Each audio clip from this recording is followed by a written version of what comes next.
comme Néville, qui, lorsqu'il a percevé la présence du messager dans la salle, il avait toujours ce caractère noble de se carter afin de laisser la chair au messager. Non pas seulement il s'aimait, mais il persuadait le messager. Alors Seigneur, ce Lévite du temps moderne, certainement du haut de cette chair, avec humilité de cœur et sincérité, je m'écarte afin d'appeler notre pasteur, lui le messager prophète, lui Marion Brada, qui nous parlera. Comme Samuel, il a dit, Seigneur, parle et ton serviteur écoute. Afin que l'honneur, la gloire te revienne. Au nom de Jésus-Christ, Amen.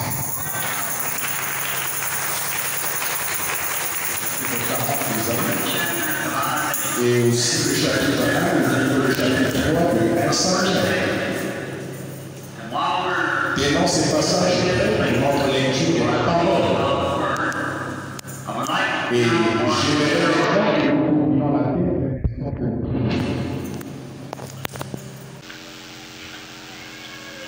Our Heavenly Father, Notre Père Céleste, we are grateful today nous sommes for this reconnaissants privilege aujourd'hui pour le privilège que nous avons d'être ici dans ce merveilleux sanctuaire consacré à Dieu et destiné à son œuvre.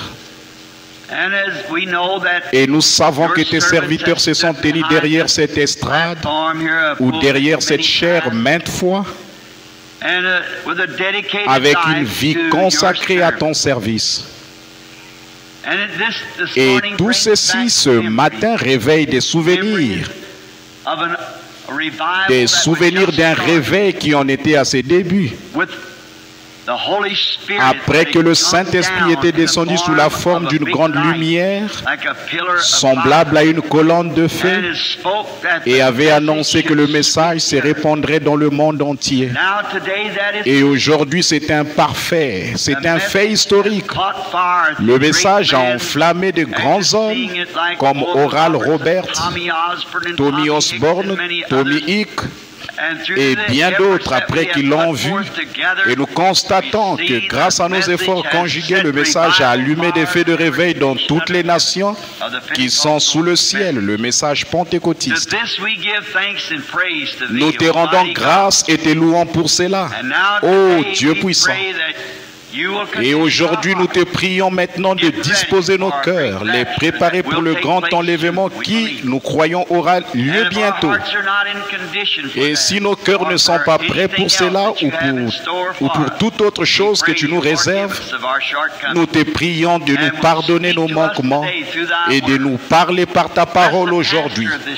Bénis le pasteur de cette église, ainsi que les diacres, les administrateurs et tous les laïcs, les membres. Bénis cette petite chorale, le pianiste et les musiciens. Bénis tous ceux qui franchiront les portes de ce lieu. qu'ils repartent changés chaque fois, un peu plus près de toi qu'ils ne l'étaient en entrant. Accorde-le, Père, et qu'il en soit ainsi ce matin même, car nous le demandons au nom de Jésus. Amen. Maintenant, dans le livre d'Ésaïe au chapitre 40, nous lisons: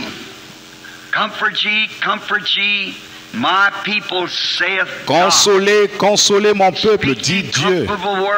Prononcez des paroles de consolation au cœur de Jérusalem et criez-lui que sa servitude est finie, que son iniquité est expiée, qu'elle a reçu de la main de l'Éternel au double de ses péchés.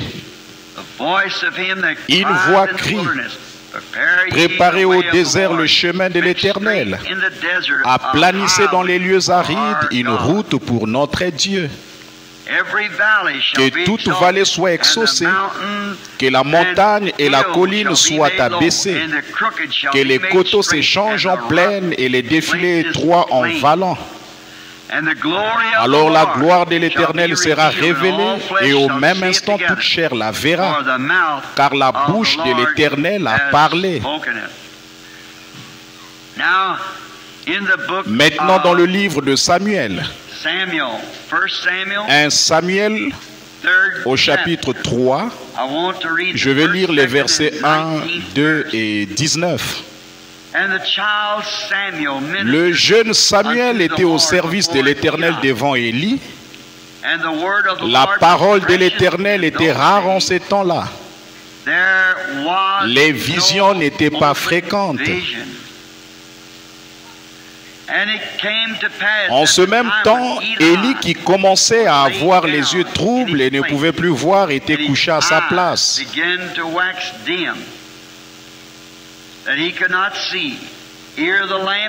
La lampe de Dieu n'était pas encore éteinte et Samuel était couché dans le temple de l'Éternel où était l'arche de Dieu. Alors l'Éternel appela. Il répondit: me voici. Verset 19. Samuel grandissait. L'Éternel était avec lui et il ne laissa tomber à terre aucune de ses paroles. Oh, ce texte contient assez de matière pour alimenter une prédication d'un mois. Nous pourrions aussi tirer un abondant contexte de ce glorieux texte. Mais ce matin, si nous comptons terminer à l'heure prévue, nous n'avons plus qu'une vingtaine de minutes. L'école du dimanche est finie, je suppose. Ou peut-être se fera-t-elle après ce service, je ne sais pas. Mais quoi qu'il en soit, voici le sujet que je désire élaborer.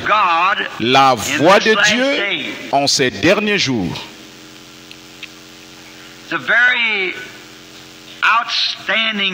C'est une époque tout à fait remarquable. Dans le passage des Écritures qui sert de base à notre prédication, nous constatons qu'il est dit: du temps de Samuel, les visions n'étaient pas fréquentes. Et donc, quand il n'y a pas de vision, dit la Bible, le peuple est sans frein. Nous devons avoir une vision. Les visions viennent aux prophètes. C'est la parole du Seigneur qui leur est adressée. Et nous voyons qu'Élie n'était pas prophète. Élie était sacrificateur. Il se faisait vieux. Il commençait à avoir les yeux troubles.